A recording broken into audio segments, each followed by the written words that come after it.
Hey, everybody, it's Ron Johnson, and this is the Ron Johnson Show on Locked On Sports Minnesota. I'm excited because Gopher royalty is in the building today. Rashod Bateman, former Gophers wide receiver, first-round pick to the Baltimore Ravens, got a chance to come back to U.S. Bank Stadium and play. He got to touch the paint, as he said, but you're going to have to hear what he has to say about the Vikings and the Gophers and the Minnesota fans that shocked him, that sent him into a text message frizzy with PJ Fleck. We'll do that and much more coming up next on the Ron Johnson Show. And also, we got to talk about J.J. McCarthy. We'll do that next. Locked On Sports Minnesota Podcasts. It's endless Minnesota Vikings talk with the diverse voices of your local experts. Now the Ron Johnson Show.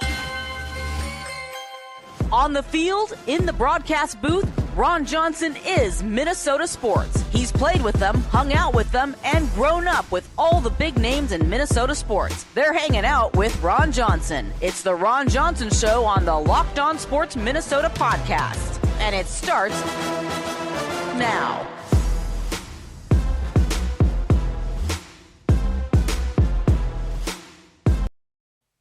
Hey, everybody, it's Ron Johnson, and this is the Ron Johnson Show on Locked On Sports Minnesota. It's a snowy Tuesday in Minnesota, which means, 1, Christmas is coming. 2, we're all sick of the snow. So is April anywhere in the horizon? But we got to get through December, we got to get through January, and then we got to do the dreaded February, where the Vikings probably don't play in the Super Bowl. But we'll talk about one of our Super Bowl options that could either be for Minnesota fans, or Minnesota fans could really be upset in February if this happens. We'll talk about that in the Daily 3. But again, I'm Ron Johnson. This is the Ron Johnson Show. We got Rashod Bateman joining us in the Hanging with Ron Johnson segment. We're going to have the Daily 3. That's 3 questions, about 3 minutes each today. But I want everybody to know, if you want to be a part of the FanDuel world, this is how you do it, right?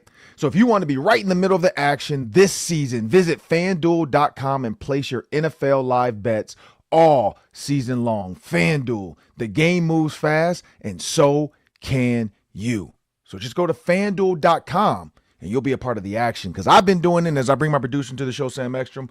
I've been doing it whenever I get a chance to go to Iowa. I enjoy it. I know, I think Missouri. So with softball, my daughter, Sam, I get a chance to travel, or holidays even, because I was down there for Thanksgiving. And whenever I get a chance to hit up a FanDuel state, which I hope everybody begins to open up. I hope Minnesota opens it up. But it makes the game fun. It makes it a little bit more like, let me keep an eye on my parlay. Let me keep an eye on all these teams if they win or lose. And Sam, I don't think I've ever seen, and here's the thing, people, betting on the favorites isn't always the way to go, because I bet on the favorites on Thanksgiving, and literally on that Thursday night game, Friday games, I think in the Saturday game, all 4 underdogs won. So I should have taken the points. I should have just taken the underdogs to cover. And then I would have had 4 for 4 on the holiday. And then Sunday, it's a mixed bag. But Sam, as we jump into the show, we got Rashod Bateman joining us. And so I'm excited to kind of dive in to some of the stuff he said about being back in Minnesota and how shocked he was. But speaking of the Baltimore Ravens, quarterback, right? That's always the answer for them. We saw the Chargers, Eagles, right? Quarterback was the conversation. Quarterback in Minnesota has been the conversation, Sam, I feel like since the day of time, pretty much. It's always been, who's going to be the quarterback? Do they have a quarterback? Where's the quarterback? They get Teddy Bridgewater. He gets hurt. They bring in Sam Bradford. He gets hurt. Case Keenum takes him to the NFC Championship game. You bring in Kirk Cousins. Makes it work a little bit. Gets to the NFC Championship game. Nothing.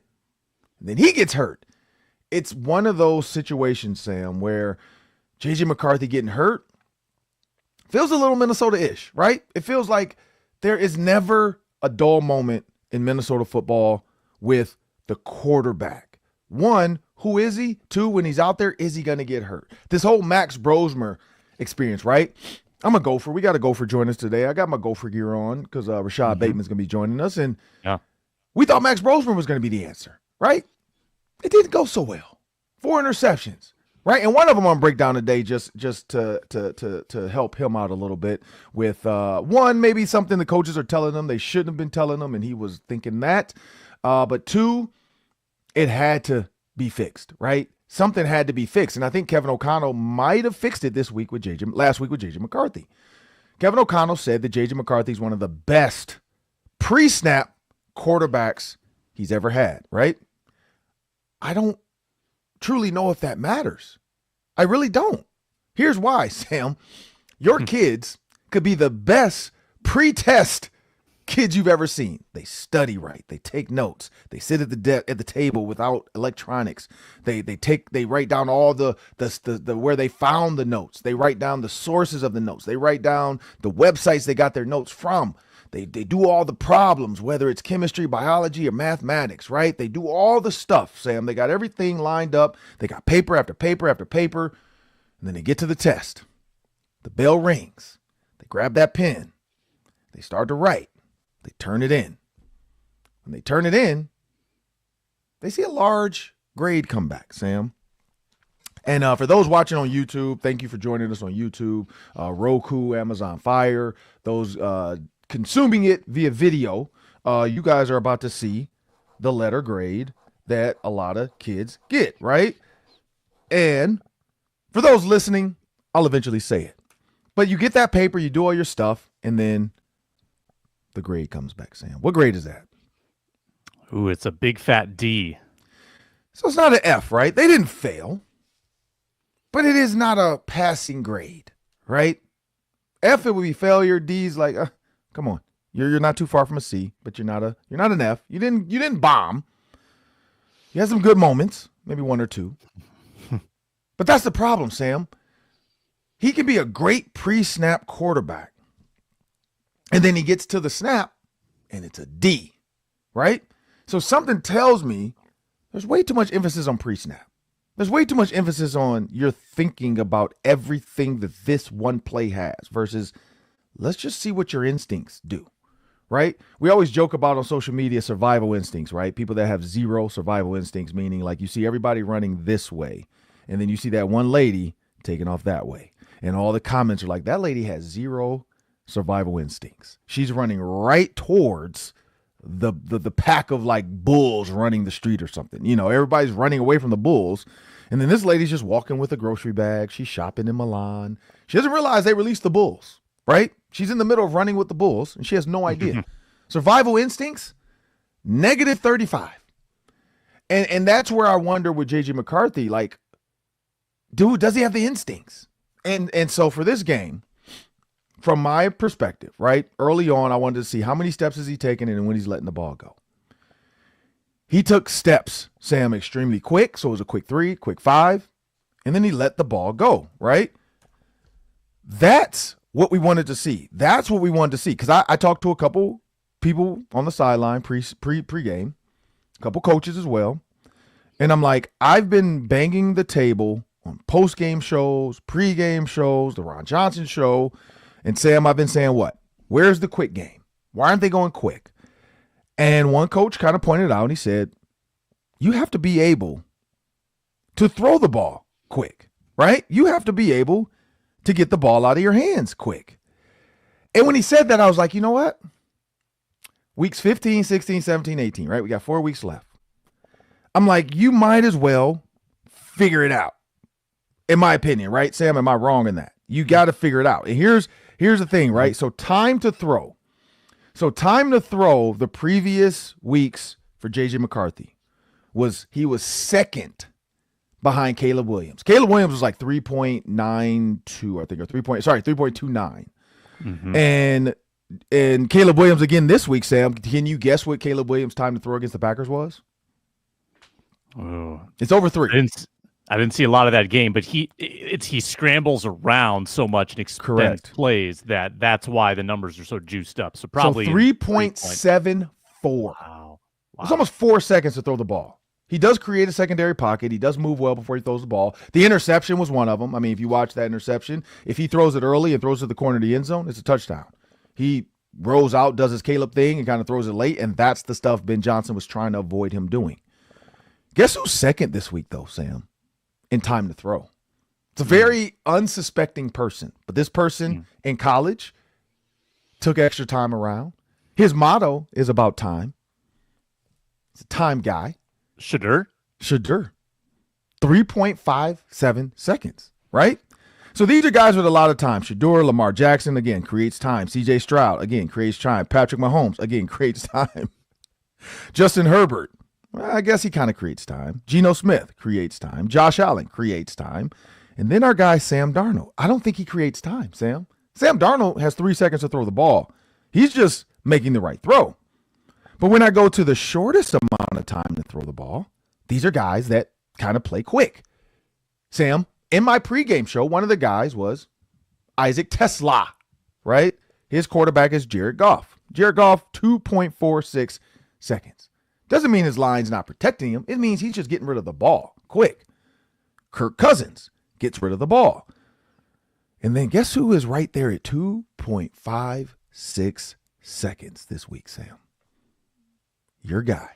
Our guy. Our guy. 2.56 seconds. So he goes from like 3.14 to 2.56 this week, which means he got the ball out of his hands extremely quick.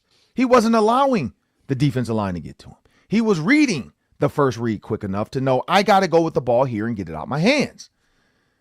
163 yards, 3 touchdowns, no interceptions, right? That's all we can really ask for. The 163, I kind of wanted to be bigger. But the 2.56 shows me that he's able to process, because that was the question mark. Can he process fast enough to get rid of the ball on time in the quick game? He did it.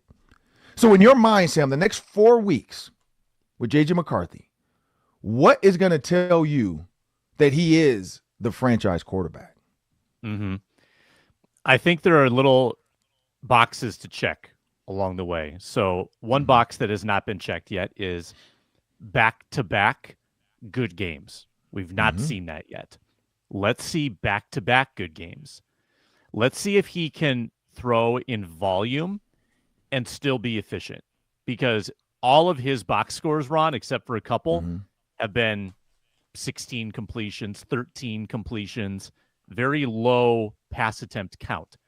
If he gets in a shootout with, say, Dallas or Detroit, can he win if he's forced to throw it 45 times? I would like to see that sign.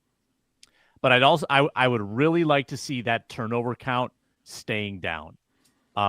You can, if you don't turn the ball over, even if you're struggling, you can still win. It's the turnovers that kill you. It was the turnovers against Seattle that killed Max Brosmer. Seattle didn't play that much better offensively, but the Vikings just kept giving them the ball back. So low turnover count. Can he do some things we haven't seen yet? Can he show consistency, and can he show a little bit of volume if he's forced to throw the ball a lot? Those are some of the squares on the bingo card that have not been called yet that I need to see JJ prove he can accomplish. The one thing I like about quick game, the way I was taught it growing up, and again, it might be different now, I don't know, but I feel like it's got to be similar or the same. When you look at the way quick game happens, right? So quick game, the coverage dictates the routes. The coverage dictates the throw. So when I say that, just to quickly break it down, not to get too nerdy on position receiver versus quick game, if I have a hitch, which is a 5-step stop, I just run 5 yards, I stop, turn, ball's already in the air before I turn my head, boom, I catch it, and I keep going. 1 step, it's a quick catch, ball's coming to me as soon as I turn, I'm there, and I go. We saw Ty Felton do it. The out route, right? We saw him try to complete it to the tight end. I wish that would have been a receiver instead. That could have scared the DB and made him play off a little bit more, like Isaac Tesla did, like Amara St. Brown does. When you think about Jamison Williams, he gets a ton of out route, like because of the cushion. When you think about that, right? If it's press, the out turns to a quicker out or a go. Right? So it turns to more of a stutter out versus a speed out because they're pressed. And so you want to kind of create separation. Quarterback's going to put it on the outside and pull you back towards him, towards the front pylon. That's the Jordan Addison one we saw. The slant on press just turns into, I'm going to bang it to you and I'm going to come flat. High off, the slant just goes into a normal slant. You get it in timing. You try to throw it before the linebacker's there. Also, press on the hitch turns to a fade route, which we saw George Pickens. So I broke that one down. The Dallas Cowboys did it with Dak Prescott. You see press, I'm throwing the fade. The reason I like quick game is because of that. You have 3 guys. So if you have outside hitches, you probably have inside hooks. You have 3 to 4 guys running quick routes, and the quarterback just has to pick the best matchup of the 3. Where's the corner here? Where's the corner there? Where's that linebacker? I'm probably going to take the sit with the linebacker. You saw the one where it was, I think Addison had the corner route. I think it was Addison had the corner route, and number 89, the tight end, had the hook.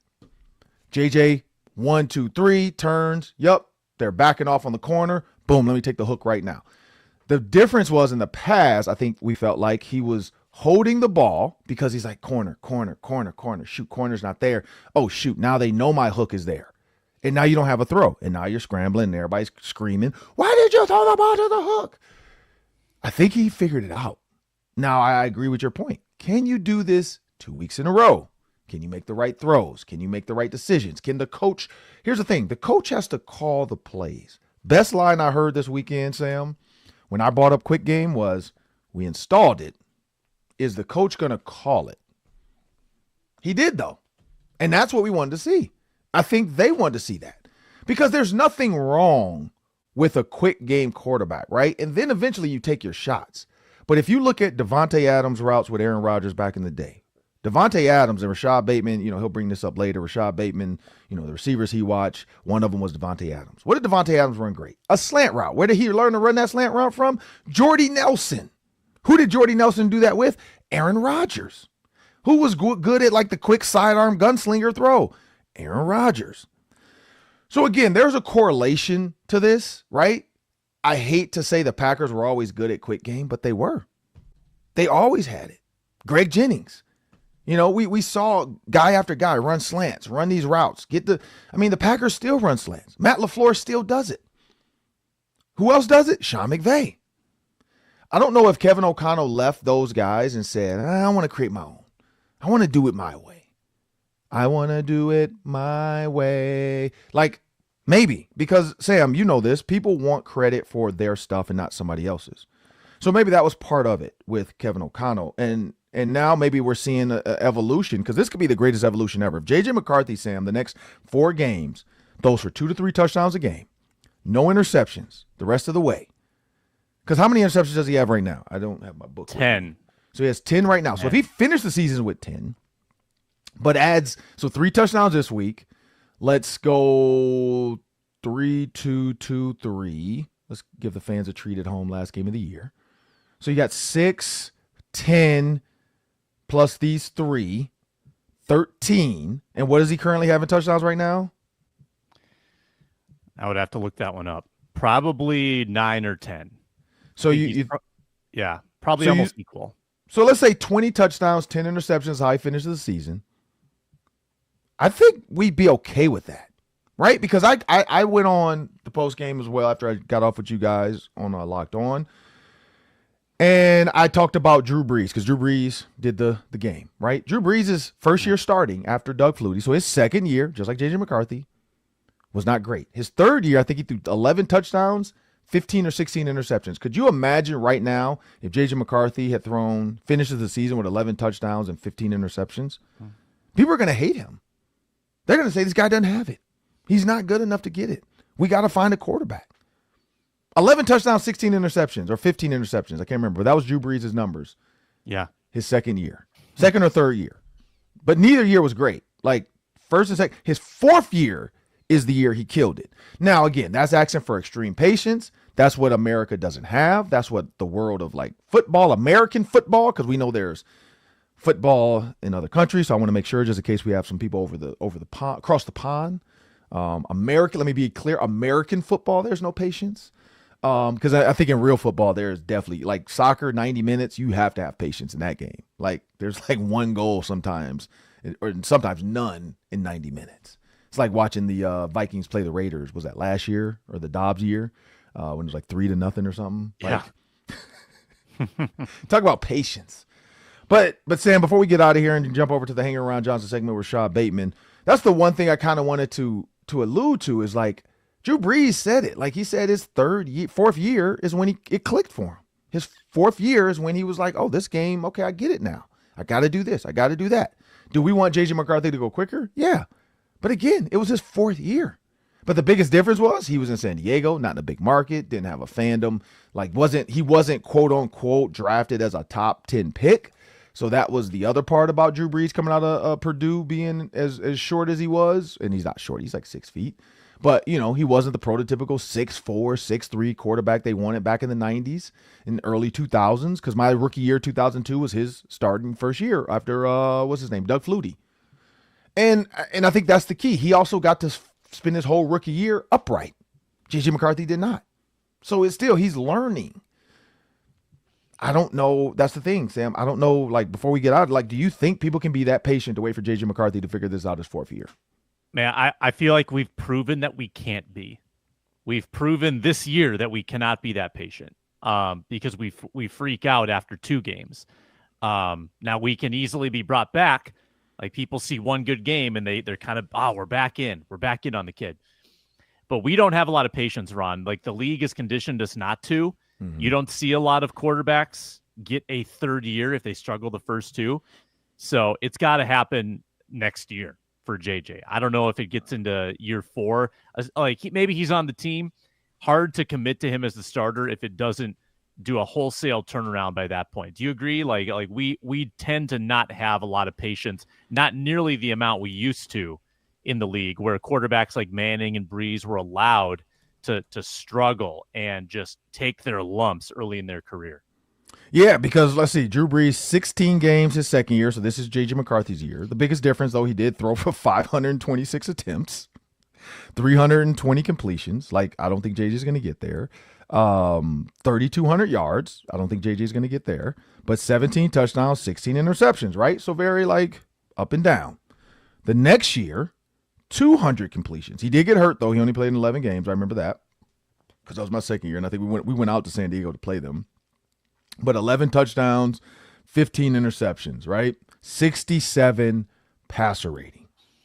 I don't know if fans would be okay with that. 11 touchdowns, 15 interceptions, he did take 21 sacks, but 67 passer rating. But then that next year, when he said it clicked, he remembers this very well.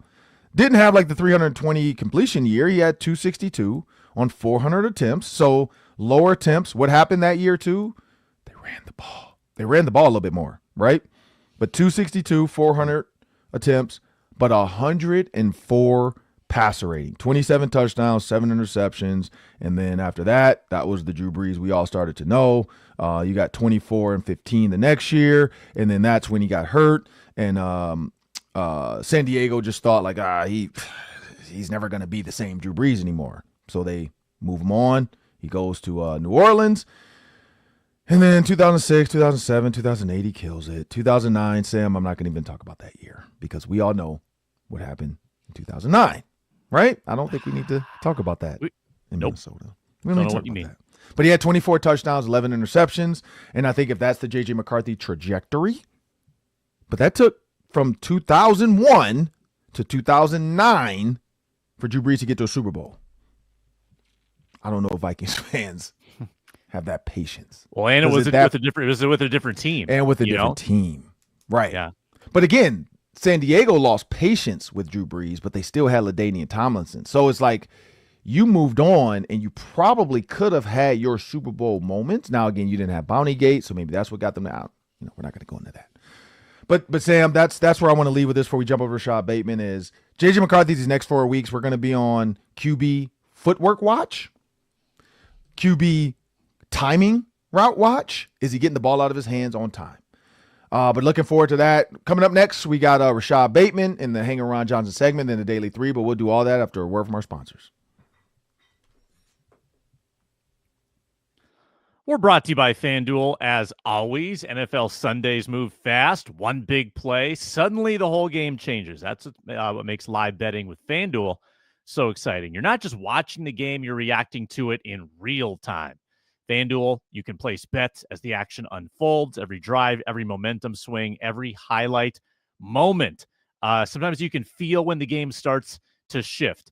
Maybe you said early on in that Vikings-Commanders game, this feels like a big defensive day. I'm just going to take all of the unders for the Commanders live and try to cash in. You probably would have. I can't imagine the Commanders had anyone hit the over in that performance. The live spreads, the live props, they update all the time. You can get really juicy lines, get some action in game. Next touchdown score live. That's always fun as well. Drive results. Want to be in the middle of the action this season? Visit FanDuel.com. Place your NFL bets all season long, whether it's live or otherwise. FanDuel, the game moves fast, and so can you. Hanging Ron Johnson, I got my guy, Rashod Bateman, but this is a guy that's had at least one pass in every game he caught as a Gopher. This is another guy, 147 receptions in school history. That's 2,300 yards. That's 6 in school history, 19 touchdowns. That's 5th. And he recorded 10 100-yard games. That's 4th in school history. And this is a guy that probably could have left whenever he wanted. It's a guy that battled through this whole COVID thing. And as I bring Rashod Bateman to the show, went to the Baltimore Ravens. And for those that know the show, behind me, I got my Ravens helmet. I got my Ravens jersey thing they sent me. Shout out to the Baltimore Ravens for sending me my alumni stuff. I appreciate you guys. I got my winter hat around here somewhere they sent us this year.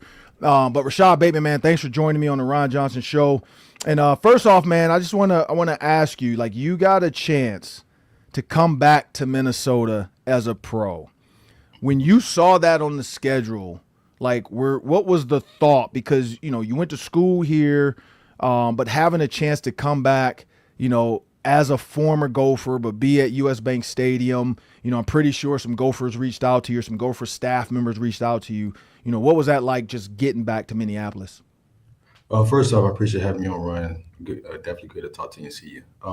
But seeing Minnesota on the schedule at that time, and it was definitely heartwarming. It was definitely a game I was looking forward to. That state, that city means a lot to me. And, I definitely wouldn't be who I am without Minnesota. I cherish that place forever. And, being able to go to that game and play and see some old faces. And honestly, it felt like I played for them. I can't even lie to you. It's like I had so many fans that was there. It actually, shocked me. I text, Fleck after games dang, man, I didn't know I was still loved like this in Minnesota, but the love is still there. And I greatly appreciate that. Yeah, because we had PJ Fleck on the Flex show, and it's funny, he said the same thing. He was like, yeah, Rashod texted me Coach, they were actually cheering for me too. And I will say that, man, that's the one thing about Minnesota fans, man. They're extremely loyal to their former players. I know me personally, I'm looking, maybe a couple years down the road and you're 29 and you're like, man, you know what? It's time for another contract. And the Minnesota Vikings say, man, let's put Rashod with Justin Jefferson, because that'll be a good duo there. But, when you think about you coming back, hearing the cheers, hearing the crowd, I'm at every Gopher game for home games. And so they always put the guys on the big board about, players in the NFL or pro Gophers, as they say. And same thing, you, Antoine Winfield, man, you guys still get a loud cheer. Blake Cashman, Max Brosmer now being the newest. But, when you heard that, you heard the cheers, you heard them kind of it's like, man, I'm playing against these guys, but the fans are still excited to see me back playing. What did that mean to you? It meant a lot. And, I was eager to score that game. I wanted everything to be perfect that game. I wanted to, make noise, where I made noise at. And based on how my season has gone, I was really looking forward to that game, just exploding it or just doing something good in Minnesota. And, I got a 2-point conversion out of that game, and, I was able to touch the paint, in Minnesota. That was definitely a surreal feeling, you know what I'm saying? Because I did that a lot there, and I ain't done that too much, I would say, in NFL. Definitely more on the way, but just to be able to go there and feel that energy, feel that excitement, and be able to know you got a crowd, cheering for you, got your back, no matter what side you're on. I think that's a good feeling as a human, to have for sure. And when you think about that too, man, watching NFL wide receivers, everybody watches film, everybody watches, other guys teach tape or cut tape. When you watch a guy like Justin Jefferson, man, because you guys are similar body types, when you see him do stuff, man, what is something from his game that you'd be like, man, I got to incorporate that? I mean, honestly, everything. I tell people this today, Justin Jefferson and Devontae Adams are the only, two receivers that I study right now, or have been since I've been into the league for a minute now. J.J. broke different, and I feel like he's worked for everything he got, it definitely shows up. So, being able to study him, Devontae Adams, and incorporate like what they do, into my game, because as a receiver, there's always room to grow. You're never too good. And being able to find somebody to, I guess, emulate or, use some of their stuff to gain success as well. And, I've done that and I've studied it. And, bro, he definitely keep evolving, you know what I'm saying? And he's always open. So he's definitely a guy that I'll continue to watch. And when you think about, you guys, Gophers in the NFL, you got Boye Mafe, like I said, Antoine, Tyler, John Michael Schmidt, you got a lot of, you got Blake Cashman. How cool is that now, too, you being a Gopher, and then you go play these guys, and you guys get a chance to link up, whether it's take a picture for social media for the Gopher Sports or for yourselves, trade jerseys. What has that been like, too, for you now? Because, now it's a lot more guys as well in the NFL. They had 9 go last year. Cody Lindenberg and, the tight end for the Seahawks as well, Nick Callerup. So, what's that been like, every stop you're seeing at least maybe one Gopher every so often? It's cool, and it shows that I went to the right school at the right time, and that it paid off for even Coach Fleck and what he wanted to do with Minnesota.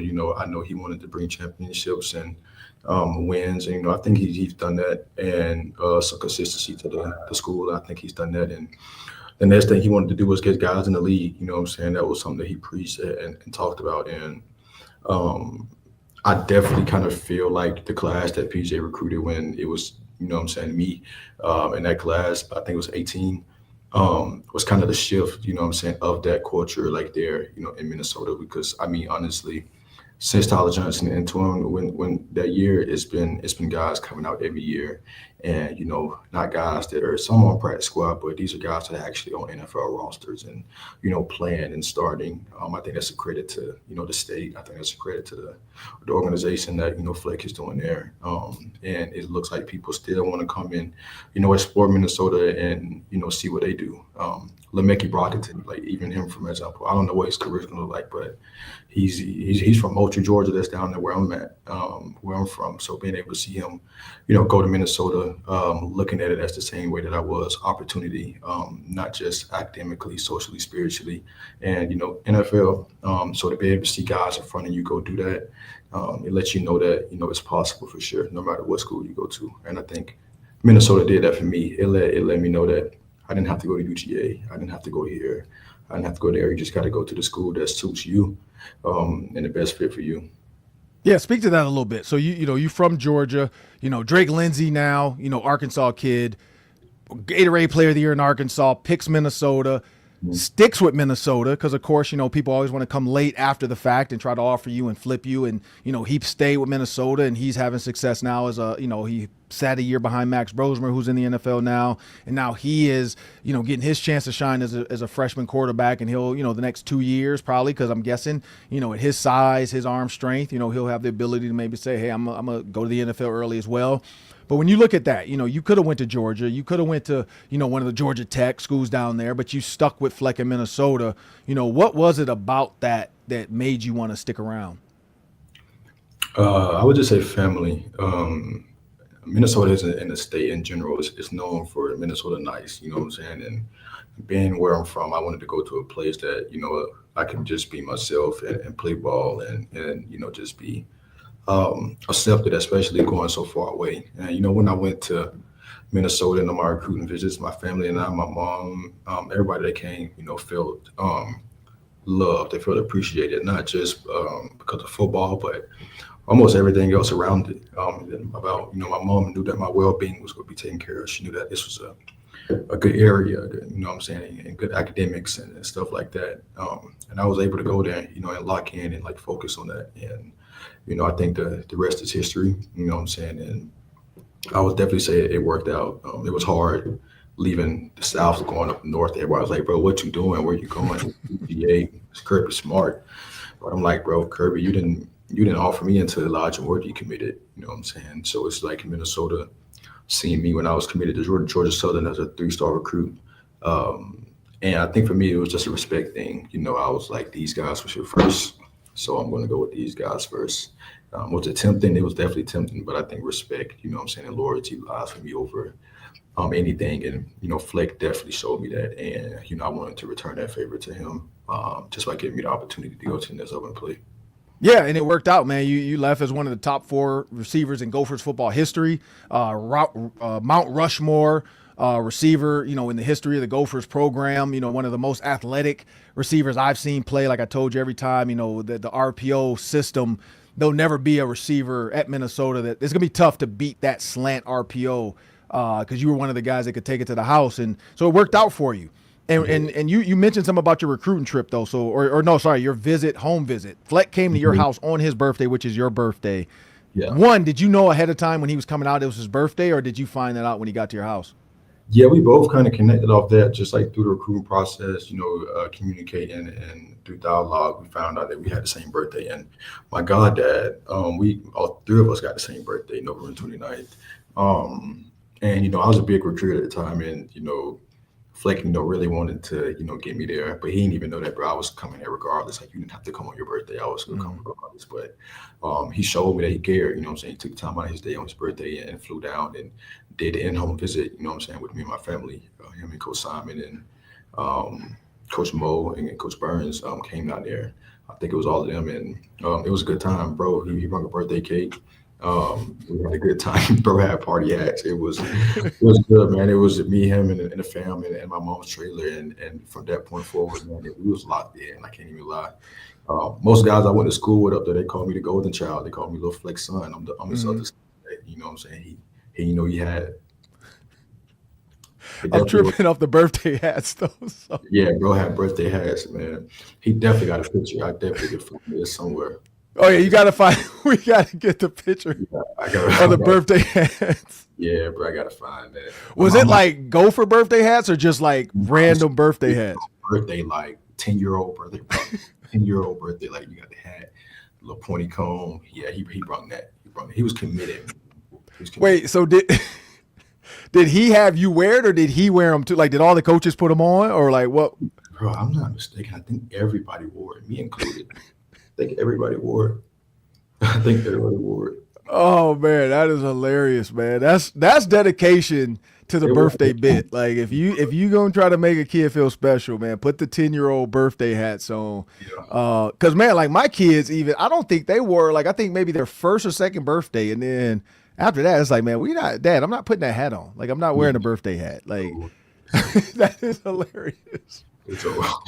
But and here's the thing too, man. So in your locker room, how often do you guys? Because I've had a couple different guys on, throughout the NFL this season so far, and the one thing I always come back to, man, is the college rivalry. So like Theo Jackson, he's a Tennessee guy, and Tennessee has their rivalry in the SEC, and they're always like, okay, we got Florida, we got Clemson. Here's what goes on in our locker room. I talked to Blake Cashman, and of course, they got some Badgers in their locker room, and Van Ginkel. How does that go in your locker room right now? Like, do you guys still have that same affinity for your college teams when Minnesota's about to play Wisconsin or Minnesota's about to play Iowa? For sure. Like, I think that's like an NFL thing, because most guys that, whether they traded or come in here and they find out, where they played, when Saturday comes, everybody's kind of looking at each other on that day, talking to each other like, yeah, bro, we play y'all this year, we're going to see what's up. And some dudes have a bet on, sometimes the next day, the dude, whoever loses, they got to come in and wear the opposing team, the rivalry teams, like, gear. You know what I'm saying? We got Tyler Linderbaum on our team. He played at Iowa. Okay. Yep. And, he was there and we was there. So you already know how that conversation be going. And I can't really say much right now and just go ahead and let him have it. So, but I ain't really got no Badgers on here, so I ain't got nobody to really talk crap to right now anyway regarding our win. So it sucks for me right now, bro. Yeah, now you just got to do it on the road. Like whenever you go play somebody in the NFL, they play for Wisconsin. But here's the thing I was going to ask too, because the Vikings guys are the Big Ten guys, and I talked to a Bears guy as well. Do you guys like honor Washington? Like, do you guys consider them the Big Ten? Because I know you got you got a Washington guy in your locker room. Like, do you guys even talk to them about it? Or is it mainly like, you got David Ojabo, he's a Michigan guy. Because I know Michigan, Minnesota, Wisconsin, Iowa, Nebraska, Penn State. But you got not like Washington, Oregon, Like, do those guys even get into the Big Ten conversation with you guys? I mean, I guess Oregon can because they're good, but nah, man, those the new school cats, man. That's what they call them. Those the new school cats. They come over there playing big boy ball now. Big boy ball. But no, I think one we don't really classify. I don't think either really does too. I think we both kind of like, even today when I talk about college football, it's like when I see Oregon, it's like Pac-12. It's just, I think it'll take some time for people to really start blending them together. But I think it's still separate as far as right now, as far as I'm concerned. And I think the first teams that will get accepted will be the better teams, like an Oregon. So Minnesota right now, like I said, before we got on, I told you about this. Like Minnesota just got, they have a top 25 recruiting class. And I think it's the first time, and I forgot how many years they've had that, but a top 25 recruiting class. And, a lot of guys, like I talked to Fleck right after the Badger game, and he's like, man, we're going to celebrate it for a day or two, and then I got to get on the road and try to protect some of these recruits from flipping. When you look at that, like a top 25 recruiting class now, you got Drake Lindsey, you got receivers now that are, he's got 3 really good receivers that are going to come. He's got 3 good tight ends coming as well because they see the potential of what having a throwing quarterback can do for you. Guys like yourself, guys like Tyler Johnson, they're telling that story to say, man, you can get to the NFL from Minnesota if you do what you're supposed to do on the field. But what is it about that roll the boat culture, man, that these recruits now are starting? I mean, he's got the number 1, 2, and 3 player in Minnesota this year. He's got the number 1 player in Wisconsin. He got the number 3 player in Wisconsin. Like, these guys are starting to come here over Wisconsin and over Iowa. First, I think that like Minnesota is a better place to live. So I think most kids, it's the city is not too, not too many trees. It is trees there, but you got the city life. I think the campus, and I think Minnesota has a lot more to offer. So it's bigger on kids' brain in that area as well. And then I think as far as the culture that Flake has built, I think he's really built a culture that really understands family and playing for each other. And I say the bigger picture. And that's everybody involved from staff all the way down to, equipment. Everybody, it's the same respect, it's love, and it's real family. And I think going into college as an athlete, like leaving, for one, a lot of parents are involved. So that's going to win them over. Boom. Mm-hmm. It's like you got somebody to watch over them, make sure they're in good hands besides this football. In the culture in itself, when you get there and you're able to see it, I guess like feel it, and it's definitely like easy to like buy into. Kind of the same thing happened with like Curtis Dunlap and Dan Flele. Like I remember like we had our whole big official visit in Minnesota, but they weren't committed yet, you know what I'm saying? But they came on an official visit and Fleck did his magic, and then he had all the other players that was committed at the time, and like it just worked out. And by the time they left, they were committed. And those guys that was on their All-Americans that had Florida, and they went to high school IMG. Those guys that technically shouldn't be at Minnesota, but at the end of the day, they came because of what, they saw and what they felt. Yeah, and the offensive line now continues to go to the NFL. John Michael Schmidt just went to the Giants. They're going to have another guy this coming year. Last year had a guy. So it continues to grow as they get more guys in. I think they see the ability to beat some of these teams, to knock off Wisconsin, 4 out of the last 5 years and all that kind of stuff. But going to the NFL before we get out of here, man, I got a couple for you. Lamar Jackson likes to do the no look every once in a while. And whether it's a true no look or just I'm going to throw it, I'm going to turn my back like Steph Curry shooting a 3. You've been a part of that, man. How much does he actually like realize like, okay, I did that and now it's about to go viral, or do y'all give him crap for it later? It's normal. It's normal. It used to not be normal for me. Like when I first got here, I'm like, dang, like bro, like he's Lamar Jackson. And then I've been here 5 years. There's some stuff he still do to this day, and it's like, you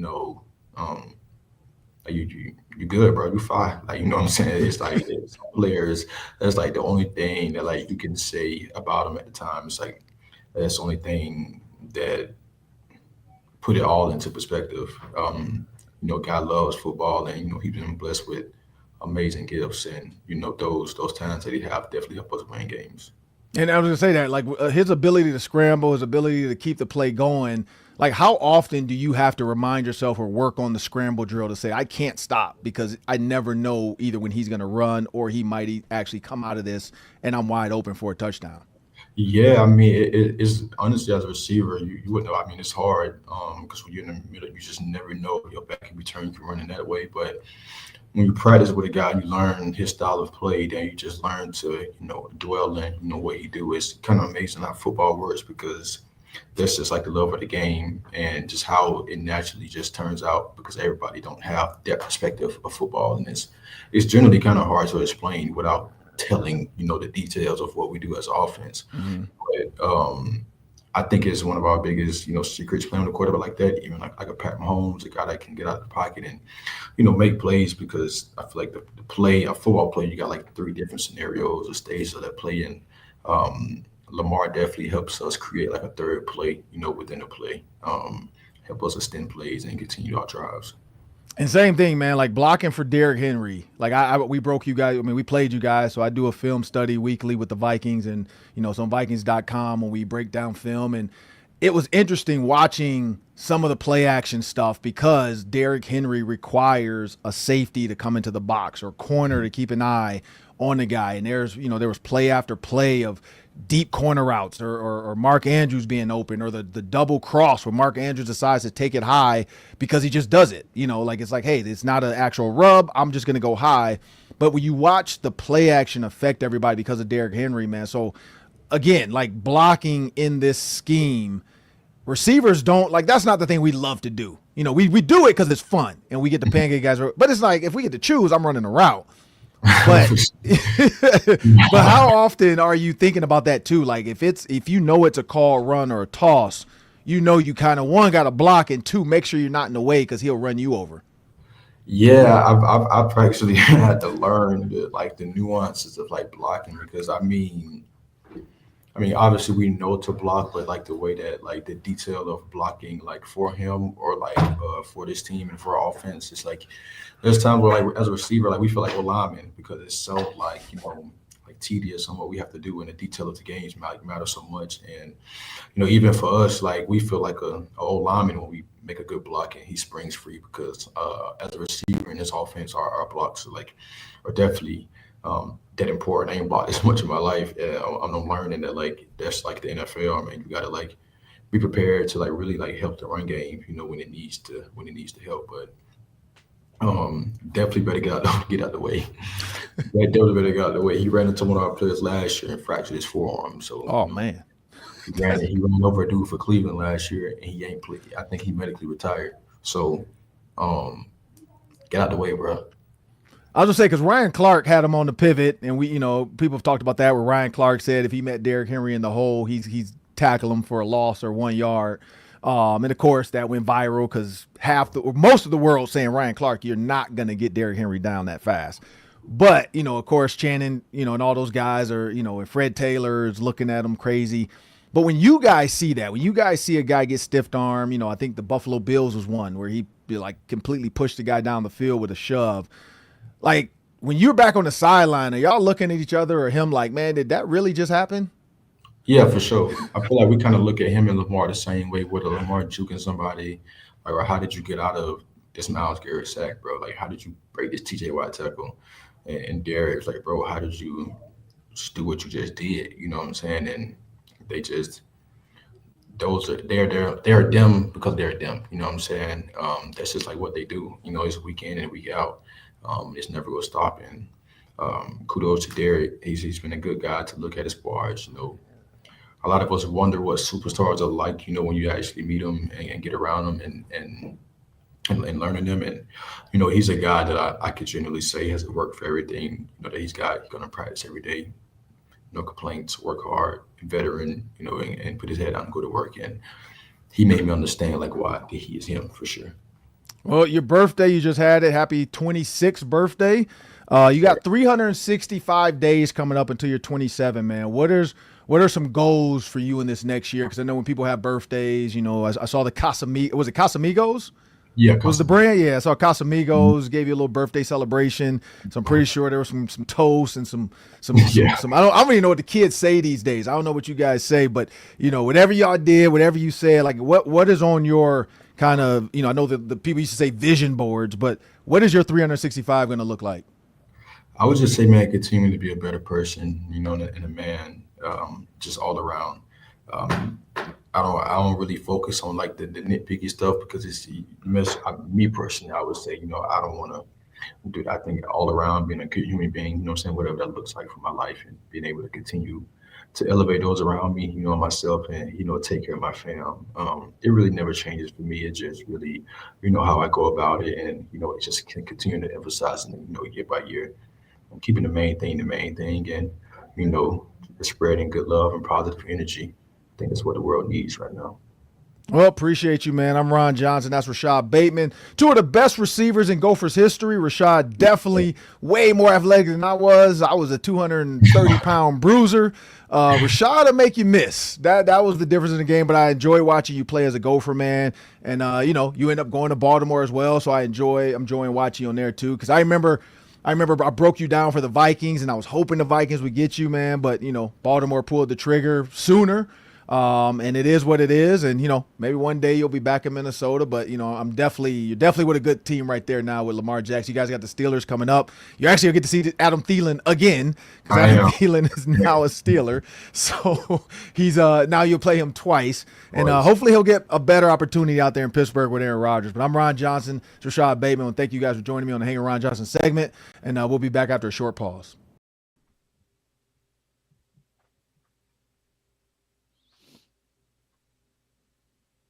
Well, I love when stories come together because on the PJ Flex show, PJ mentioned, Rashod Bateman texted him. And then, of course, we get a chance to sit down with Rashod and he said the same thing. So it's kind of cool to hear that, fans in Minnesota still kind of love him because he didn't do anything wrong. He just got drafted. He didn't do nothing wrong. So I don't know why he would think fans would boo him or anything. Like, he was a great Gopher.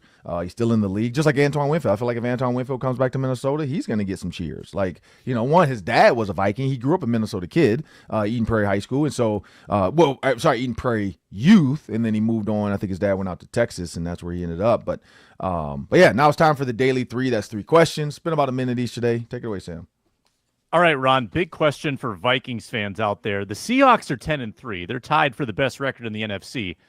So will you root for Sam Darnold to win the Super Bowl, or would that be too painful for Vikings fans to handle? Yeah. Oh, yeah, I'm rooting for Sam. Like, why not? Like, he didn't do anything to us. Like, he saw an opportunity to get a 3-year deal. The Vikings only wanted to give him 1 year. The jury's still out if J.J. McCarthy's the guy. But for Sam Darnold to win Super Bowl, 1, it creates absolute chaos on Twitter, right? Sam Darnold even making the Super Bowl. 2, Seattle turns it around, wins the Super Bowl with an older quarterback who saw ghosts when he played Brian Flores with the New York Jets. Everybody here wrote him off. Kevin O'Connell fixed him, and now he's a Super Bowl champion. I think it's one of those storybook things that Sam Darnold will be able to speak for the rest of his life on stages to talk about the comeback and overcoming adversity and all that stuff. So yeah, no, I'm rooting for Sam Darnold. I don't know. What about you? Yeah, I'm here for the story. I think I would enjoy it. It would be a bad look for the Minnesota Vikings. Really bad look. But as a fan, you gotta embrace that. That would be so cool. Oh, yeah. To see the guy that, like you said, was considered to be a bust, and then not only to come out of that and have a moderate amount of success, but to win a Super Bowl would be incredible. Let's get your takes on the controversial college football playoff bracket. Notre Dame left out. Alabama put in with 3 losses. Miami gets in over Notre Dame. They beat Notre Dame, but they had some other bad losses. What do you think, Ron? What are the pros and the cons of the bracket? So I think that the cons of the bracket kind of are these at-large, champions, because their divisions and conferences are not strong. So the fact that they won, great. But are they the best representation of the best teams in the country? No. And I think that's where they got it wrong. Like, if you're going to just do this, let's do it. Like, if you're going to add at large bids like the NCAA does, you have to have more teams, right? You have to go to 16, and then those at large bids can get in there, but you still want to have your top 12 teams in the country. And that oftentimes is going to come multiple SEC, multiple Big Ten. It is what it is. Like, people can get mad about that. And then ACC, I guess, with Notre Dame. Yeah, you gotta cut out, because now what people are doing, like Notre Dame saying this, a lot of people are saying this, why am I gonna make my schedule hard when you're just gonna look at the wins, right? I might as well just play the easiest schedule I can play, so that when I lose one, that's all I have lost is one game. And I think that's what a lot of schools are going to do. They're going to change their non-conference schedule. You're already seeing it. Like Alabama just added some cupcakes in there, and like everybody's feeling that pressure now. Like, look, let's just show up with 11 wins at the end of the year, because this committee really isn't paying attention to our early 3 games anyway. Like, it's not helping our strength of schedule. Like, none of that's really being taken into account when a bunch of people can sit in a room and just say, here's who we want in and here's who's out. So, yeah, I think they got that wrong. What they got right, I think it's a great idea, but I still think they need to shorten the season. Like, there's no reason a team should have a month off before they play again in mid-January. Like, this is the NFL playoffs, and they're still trying to play their championship. It draws it out too long, to the point where some people are done watching college football at that point in January. Like, you got to go back to where if you're finishing out on New Year's. And in order to do that, one, you can cut out some of those late season championship games. Do away with that. We don't need conference championships anymore. Like, because it doesn't really matter. Like, the Big Ten champion does not matter at this point anymore. If you want to do that, make that, shorten the season up. Do something. Like, it's got to be something, because it's just way too much. I don't know. I don't know your thoughts on that. Yeah, I have a hard time getting on board with James Madison and Tulane. Like, if you're from one of those conferences with that strength of schedule, you have to be undefeated in my book. When James Madison played Louisville, like a Power 4 conference team, they lost by 14. When Tulane played Ole Miss, they lost by 35. So I love, ever since Boise State 20 years ago, we've loved the small school stories, but we've never had another team actually be competitive in these high level games. I still think the system is better. Like, people are mad about the system. At least we're debating about 2 and 3 loss teams. At least a 1-loss team isn't left out like we've had in years past when it was a 4-team playoff. It's still way better. There's always going to be people upset. It's just inevitable when there's such a subjective committee who's deciding all of this. Right. Lastly, Ron, actually, here, I have two options for you. You can talk about the Gophers bowl game against New Mexico, or you can talk about Phillip Rivers trying out for the Colts. How do you think that's going to go? Speaking of Drew Brees, the guy that replaced Drew Brees, he's now 44 years old, trying out for Indianapolis. So the report is that they were thinking about it, and he has to consider it. So that would be today, because Tuesday is the day for bringing you guys in for workout. So we'll get more from that if that actually happens. Gophers, New Mexico, I think the Gophers should run away with that heavily. I wonder what guys that are NFL-bound guys might opt out because it's an easier game. I hope everybody plays, though, because it is a chance to continue to put more stuff on tape. But if you are an NFL-bound guy and you don't see a reason to play because you don't want to get hurt in a meaningless bowl game, I would be okay with them sitting out to get ready for the draft, because if they do get hurt, nobody's coming back helping them out to get them to the NFL. As far as this Phillip Rivers thing, I mean, he's a grandfather, 44 years old. I mean, he's a year younger than me. That's crazy. Like, I played against him. So, and you're telling me he's a year younger than me. Like, we played in a bowl game against each other. And you're telling me he's about to go back out there and try to throw after not playing since 2020? I don't know if you saw Marcus Spears' face when they announced it, when Adam Schefter was talking, but that's how I feel right now. Like, what are we doing? Really? There's nobody else out there. There's no quarterbacks like that are free agents that are sitting around. You want to bring in Phillip Rivers. So, you know what? It's your money. You can do whatever you want with it. I feel like he's going to break a hip. Like, the hits, I don't know if he realizes the last 4 years of sitting out, what that does to your body versus taking big, gigantic hits and having a 300-pound guy land on you. So good luck to him. I hope if he does want to do it, it works out. But I don't see you're not going to be the savior. Like it did. Now, if he comes back and takes him to the Super Bowl, again, there goes another movie opportunity. And in that movie, the person's going to have gray hair and legit be 50. They're going to make a Phillip Rivers movie with all his kids, 10 kids or something, 9 or 10 kids. So they're going to make a movie about Cheaper by the Dozen, but with Phillip Rivers coming back to play quarterback, and what was his name who played the guy with the gray hair in Cheaper by the Dozen? Steve Martin. Steve Martin. Like, I feel like Steve Martin had gray hair at 30. Like, he always had gray hair, It felt like to me.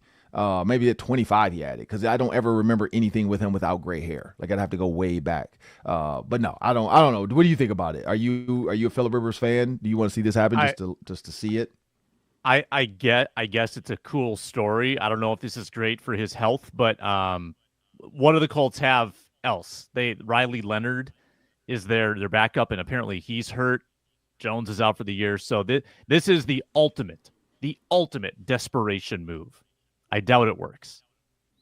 Well, that'll do it for us today. I want to thank Rashod Bateman and the Baltimore Ravens for bringing Rashod on. It has been a fun time to sit down and talk to him a little Gophers football, a little NFL football, the Derrick Henry, Lamar Jackson stories. Like, it's amazing because we see it on TV, but to see the players are still like sometimes like, whoa, did you really just do that? Love that. But I want to thank everybody for joining us today. Make sure you subscribe to Locked On Sports Minnesota on our YouTube channel, and you'll get all the postcasts after every single game. And you don't want to miss it because the J.J. McCarthy watch is going to heat up. Thank you, guys. Have a great week.